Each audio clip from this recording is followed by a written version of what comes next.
We're cutting you loose. Your company card is canceled. Figure out how to get home yourself, loser. That text came from my boss, Mark, while I was alone overseas closing a big contract. The next morning, when they opened the office, it wasn't my career that fell apart, but as always, before we dive into a story with an ending that's going to feel so satisfying, let's do a quick roll call. Type present and tell me which city you're watching this story from in the comments. For everyone who's already liked and subscribed, I pray that God makes your problems easier, widens your income, and keeps you healthy. Thank you, my friends. Now listen carefully to my story.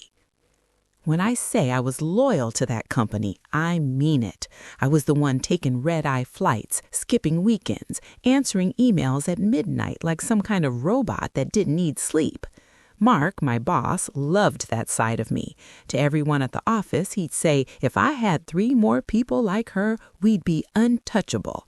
He called me his star, his right hand, all those stupid little titles that feel like compliments until you realize they're mainly excuses to overwork you. So when he asked me to fly overseas for a make-or-break client meeting, I said yes without thinking. It was a last-minute business trip, long-haul flight, different time zone, unfamiliar language, but I wanted to prove myself. He handed me the company card with a smile. "Use this for the hotel and client stuff only. You know the rules," he said. Then he leaned in a bit and added, "If there's anything small you need personally, don't stress. I'll approve it. You've earned it." That sentence sounded harmless at the time. Later, I realized that line was his favorite trick. Give you a bit of flexibility, then blame you for it. There'd already been small red flags I kept ignoring. A few months before, I saw weird charges in the monthly expense report under my name, some expensive restaurant in our home city on a day I was working from home. When I asked, Mark waved it off. "Finance systems are messy," he said. "I shifted a few things around so our department doesn't get shredded in the budget review. Relax, I've got you." In my head, I was thinking, why are you moving things under my name? But I didn't push. I didn't want to look paranoid or difficult. Fast forward, I landed overseas, checked into the hotel, met the client, and things actually went well. We had a draft agreement on the table worth more money than I'd ever seen in my life. That night, I went back to the hotel room exhausted but proud. I sent Mark a long email summary and a photo of me with the client, all smiles. He replied with a simple, "Good work. We'll talk when you're back." I thought that meant I was safe. I thought that meant my job was solid. A few hours later, everything flipped. I was in the hotel restaurant charging dinner to the room like I'd been told when the waiter came back with an awkward look. "Ma'am, the card we have on file for your room is no longer valid. Do you have another method for payment?" I frowned and pulled out the company card. "Try this," I said. He came back again holding that tiny paper slip like it was the death sentence. "Sorry, it's declined. It says canceled." My stomach sank. I checked my phone. That's when Mark's message came through. "We're cutting you loose. Your company card is canceled. Figure out how to get home yourself, loser." My hands started shaking. I reread the message 3 times because I couldn't believe it was real. No warning, no call, no "we need to talk." I replied with the only thing I could think of that wouldn't make things worse. "Thank you for letting me know." On the outside, I kept it polite. Inside, I was screaming. The waiter was still standing there, and the hotel manager joined him. "There's a note," the manager said carefully. "The company that made the reservation contacted us and said you're personally responsible for the full bill from now on due to policy issues." Policy issues. That was a nice way of saying your company dumped you. I felt my face go hot. I had enough personal money to maybe cover a couple of nights, not an entire week in a business hotel, plus meals and a last-minute flight home. I tried calling Mark. No answer. I tried calling our landline office phone. It was evening there. No one picked up. I paced the lobby like a lost person, dragging my carry-on behind me. In my head, I was thinking, am I really about to get stranded in another country because my boss decided to be petty? I called the number on the back of the company card. The bank rep told me calmly, this card was canceled by the company administrator at 0914 your home time. I also see several investigations pending on charges tied to this account cluster. Investigations? I asked. For what? She said there were repeated high-value charges recently that looked inconsistent with past behavior, but I can't share details without your company's authorization. Something clicked in my head. Those weird charges under my name, Mark shifting things around, the sudden need to cut me loose. He wasn't just being cruel, he was covering his tracks. I ended up paying for that one dinner with my personal card and begged the hotel for time. Please, I said to the manager, give me until tomorrow. There's clearly some kind of mistake with my employer, and I need to talk to their head office when they open. He looked at me for a long moment and then nodded. Until mail at noon tomorrow, but we'll need a valid payment method after that. When I got back to my room, I finally broke down. I cried, full-on ugly cried, not just because I was scared about money, but because of the sheer humiliation. Mark had always said, you're like family. Apparently, family was disposable. My first instinct was to send him a long, angry message. Instead, I screenshotted everything. His loser text, the declined card message, the timestamps. Something in me said, don't yell, document. Then I did something Mark didn't expect. I went around him. I dug through old emails until I found the direct email of our HR director, Claire, from some training invite. I typed fast, my fingers still trembling. Hi, Claire. I'm currently overseas on a company assignment. My manager, Mark, has just informed me by text that I've been cut loose and canceled my company card. The hotel has been told I'm personally responsible for the bill from now on due to policy issues. There was no prior disciplinary process, warning, or meeting. I'm scared and confused. Can you please confirm whether my employment has officially been terminated and whether this was processed through HR? I attached screenshots, including Mark calling me a loser. Then I hit send and stared at my inbox like it was a life raft. I also called my older brother David, who's a lawyer. I told him everything, voice shaking. He was quiet for a few seconds. Then he said, okay, first, breathe. Second, don't say anything else to Mark that isn't written down. Third, keep all your receipts and everything related to this trip. Fourth, record any calls if you can. In my head, I was thinking, if even David sounds serious, this is bad. Do you think I did something wrong? I asked. Honestly, he said, this sounds like he's trying to make you a scapegoat. He's probably trying to pin some financial mess on you, especially if the bank mentioned investigations. Let HR move first. If they're clean, they'll want to protect the company, not him. I barely slept that night. Every time I closed my eyes, I saw myself being stuck overseas, blacklisted, my career ruined because some man in a nice office decided I was convenient to throw under the bus. Around 6 a.m. local time, my email pinged. It was Claire. Hi, name. Thank you for reaching out. To our knowledge, you are still a full-time employee in good standing. No termination has been processed by HR. We were not informed of any decision to cancel your company card or to remove you from your current assignment.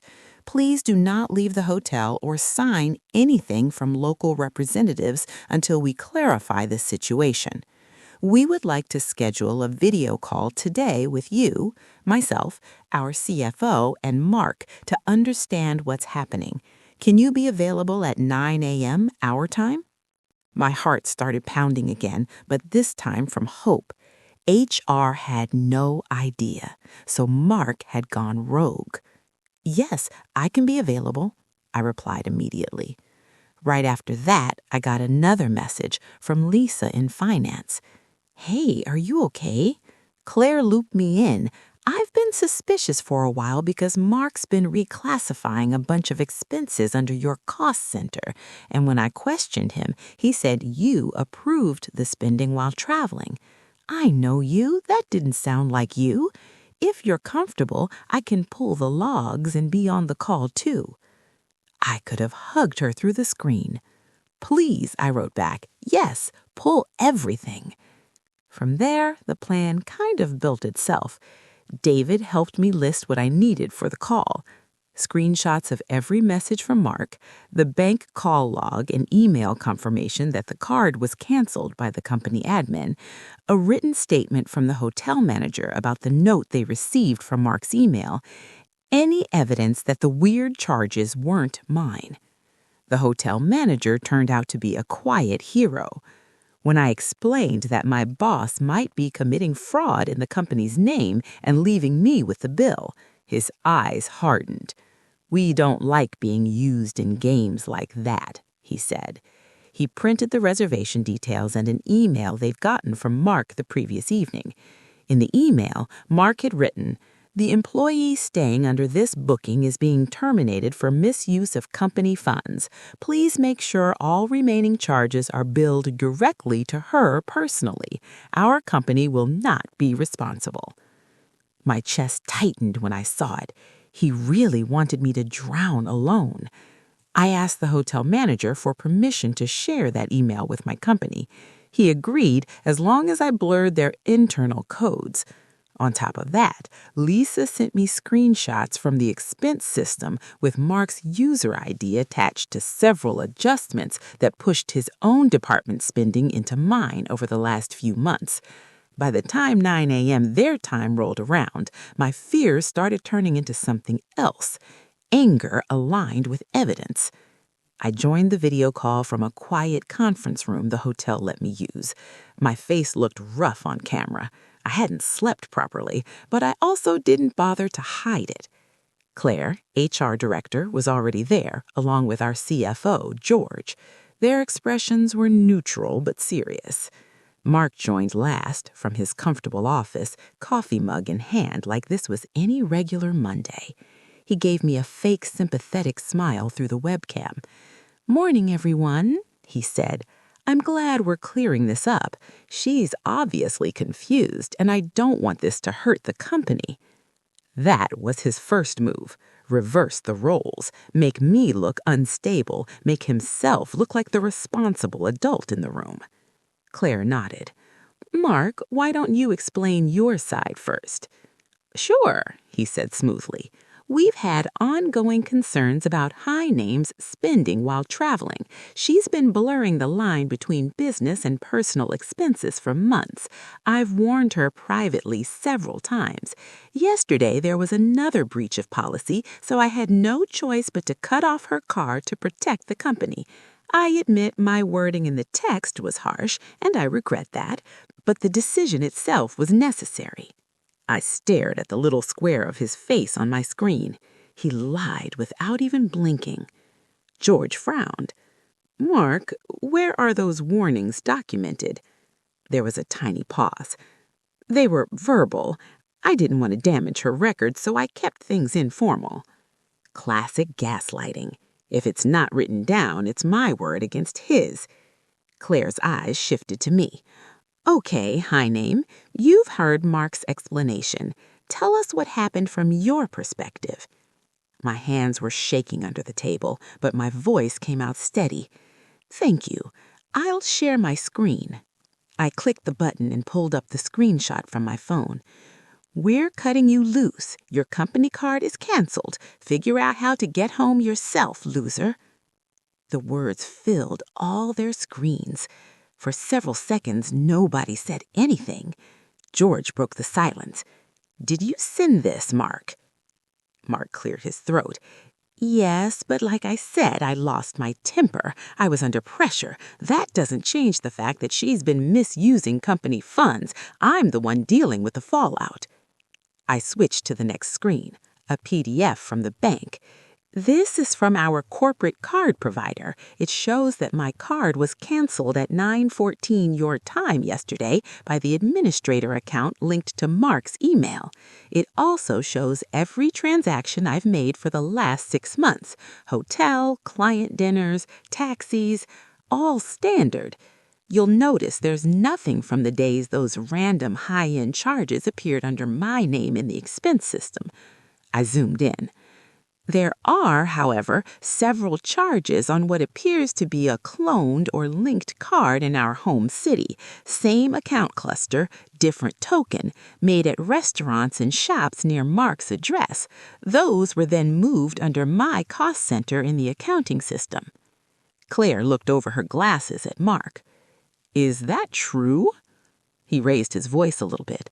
How would she even know that? She doesn't have access to that level of detail. This is why I said she's confused. She's making wild accusations now because she got caught breaking policy. Actually, Lisa from finance sent these logs. She's been tracking the adjustments. On cue, Lisa's name popped up as she joined the call. Sorry, I'm late. You asked me to attend? George nodded. Lisa, can you confirm what high name is showing us? Yes, those screenshots came from our expense system. Over the last quarter, Mark's user profile reclassified about $30,000 of spending from his department into High Name's cost center. When I asked him, he said she'd authorized the use of her card as a departmental buffer and had done some creative claiming abroad to balance it out. I didn't buy it, but I didn't have full proof. Mark's face started to change. The smooth confidence slipped a little bit. That's a lie. I never said that. You're twisting my words now to protect her. Lisa stayed calm. I have the emails. This was the first trap snapping shut, but we weren't done yet. Also, I added, here's the email the hotel received yesterday from your address. I pulled up the manager's statement. It showed Mark telling the hotel that I was being terminated for misuse of funds and that all remaining costs should be pushed to me personally. George leaned back in his chair. Mark, you instructed a foreign hotel to hold our employee personally responsible before HR was involved, before legal was involved, and before any proper investigation.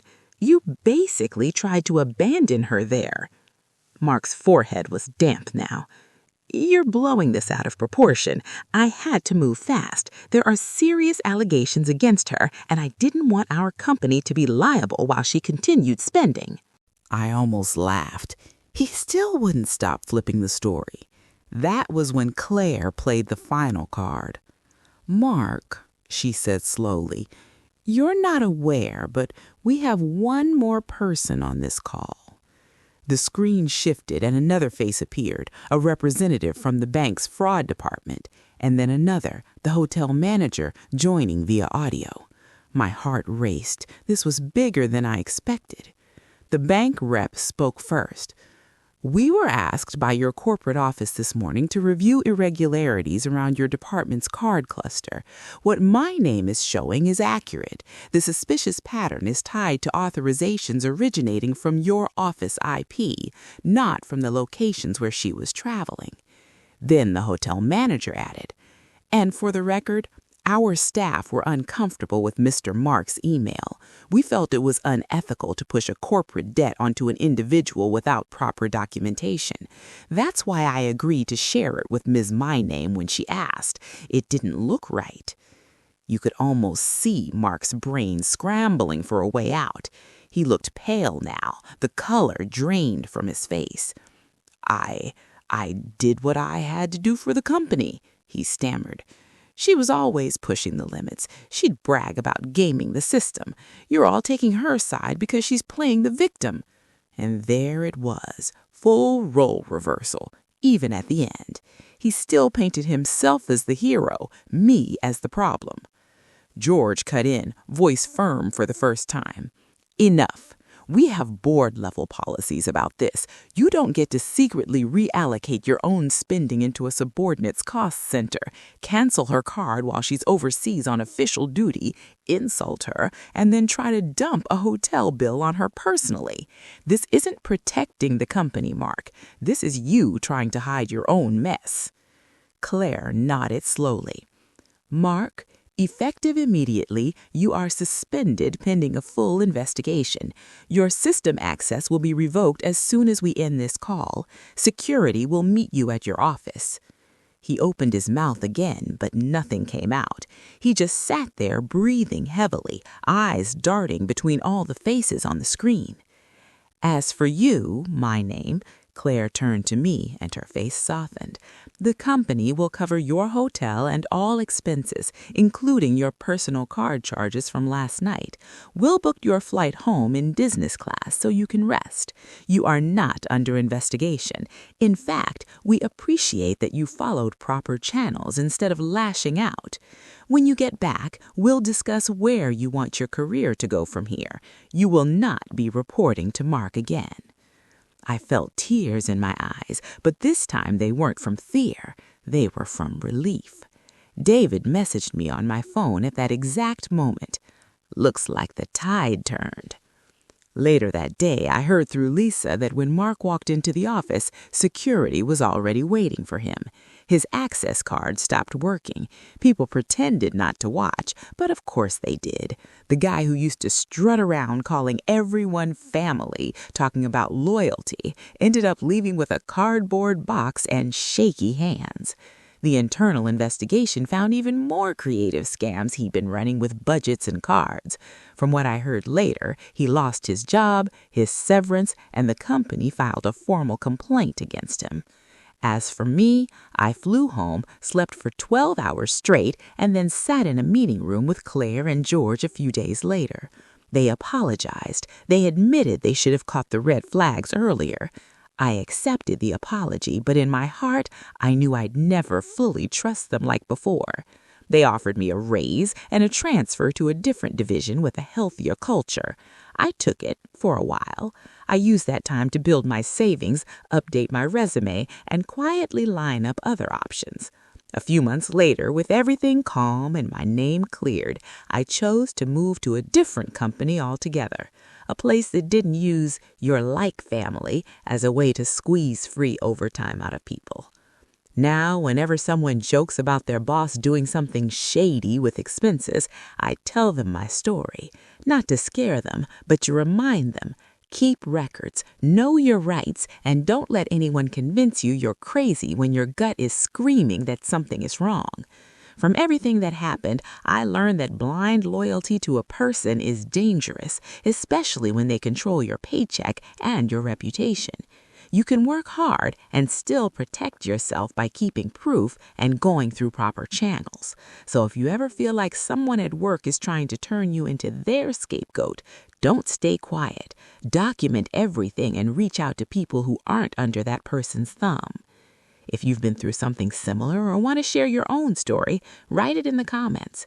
Don't forget to share this video with your friends, hit the like button, and subscribe so you don't miss the next stories.